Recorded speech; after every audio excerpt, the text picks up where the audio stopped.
Notre invité est un pionnier au Burkina Faso et pour cause, il est le seul chocolatier du pays. André Bayala, bonsoir. Nous sommes ravis de vous recevoir sur le plateau du Journal Afrique. Justement, quand et comment la passion du chocolat est-elle née en vous? Alors, bonsoir. Il faut dire que la passion est née dans les années 80, où les pères blancs nous distribuaient des chocolats. Et puis voilà, depuis ce temps, il y a eu la recherche de comment la matière a été faite, elle était faite de quoi, et c'est depuis ce temps que la vision est née, et jusqu'à ce que je me retrouve en Côte d'Ivoire dans un laboratoire pour apprendre à faire le chocolat, et après me retrouver à Genève, comment fabriquer le chocolat depuis la fève jusqu'au produit fini. Beaucoup de personnes estiment que le chocolat se mange. Vous préférez remplacer le mot manger par le verbe déguster. Pour quelle raison? Alors, je préfère le deuxième mot parce que déguster, c'est beaucoup raffiné, c'est beaucoup fin. Parce que quand on veut déguster le chocolat, on le dépose sur la langue, on le laisse fondre avec la température buccale, on le laisse descendre, couler tout doucement le long de la gorge, et on l'accompagne avec un bol d'air qu'on rejette par les narines, et c'est là qu'apparaît le mystère, les arômes du chocolat. Parmi vos multiples créations, quelle est celle qui a le plus de succès? Alors, celle qui a le best-seller, c'est la tablette de Thomas Sankara. C'est celle qu'on voit sur le plateau. Parce que vous n'êtes pas venu les mains vides, il faut le préciser. Voilà, la tablette de Thomas Sankara. Parce que cet homme, il a non seulement révolutionné le pays, mais il a révolutionné le cœur, il a révolutionné la jeunesse dans la transformation de nos matières premières. Par exemple, cette tablette que vous voyez, il est écrit là-dessus, produisons ce que nous consommons et consommons ce que nous produisons. Et quand vous mangez... C'est une phrase prononcée par Thomas Sankara. Par Thomas Sankara, bien sûr. Et quand vous voyez le chocolat qui s'y trouve, il est fait à base de Soumbala. Le Soumbala, c'est une épice nationale. Une épice qui, pour des Européens, ils diront que c'est du camembert. Mais c'est une épice forte que nous utilisons dans la plupart de nos cuisines.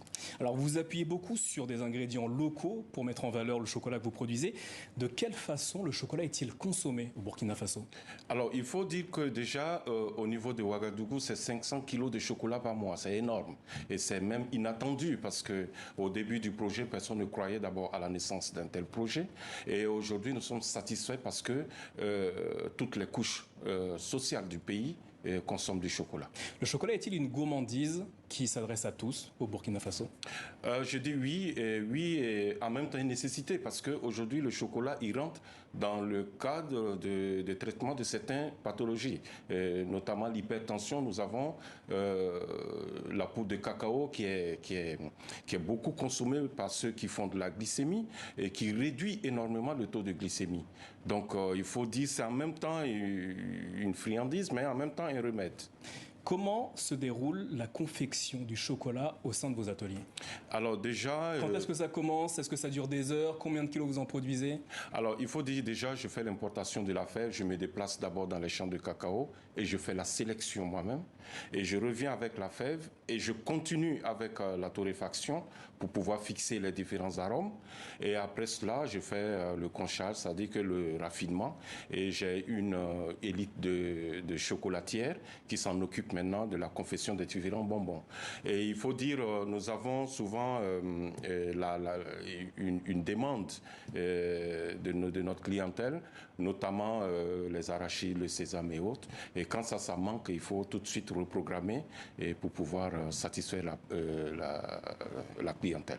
Dans votre parcours, vous êtes passé par le Sénégal, la Côte d'Ivoire, mais aussi par la Suisse, où l'on vous proposait de rester pour pouvoir vivre de votre passion, pour pouvoir créer, mais vous avez choisi de retourner sur le continent. Pour quelle raison? Alors, il faut dire déjà, en Suisse, j'ai appris beaucoup de choses. Les Suisses m'ont appris énormément de choses.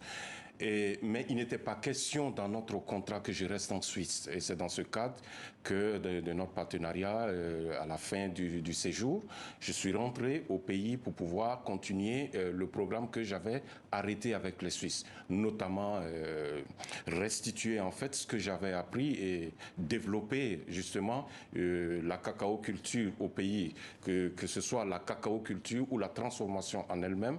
Et c'était un programme que nous avons tracé avec les Suisses. d'office. Et en même temps, il y avait un centre de formation qui devait naître pour les métiers de bouche. Justement, vous avez créé le premier centre de formation au métier de bouche au Burkina Faso. Combien d'apprentis avez-vous formé jusqu'ici? Déjà, il faut dire qu'il y a au moins, dans la ville de Ouagadougou, je peux dire 90% des pâtissiers sont passés entre mes mains. Et depuis la création du centre, j'en ai au moins une cinquantaine de personnes que j'ai formées. L'Afrique dispose des deux plus grands producteurs de cacao au monde, il s'agit de la Côte d'Ivoire et du Ghana.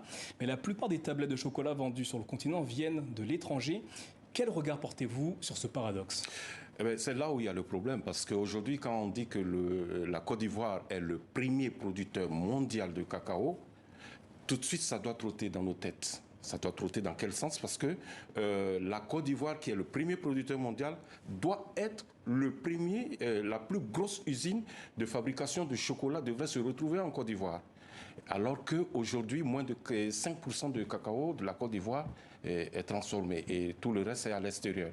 Et c'est justement dans ce cadre que j'ai signé un partenariat avec la coopérative Simpa pour pouvoir transformer, pour les aider avec mon expertise à transformer justement le cacao ivoirien. Et je pense que ça fait 2 mois de cela que le chef de l'État ivoirien a lancé ce mot d'ordre que d'ici 2025, 95% du cacao ivoirien sera transformé sur place.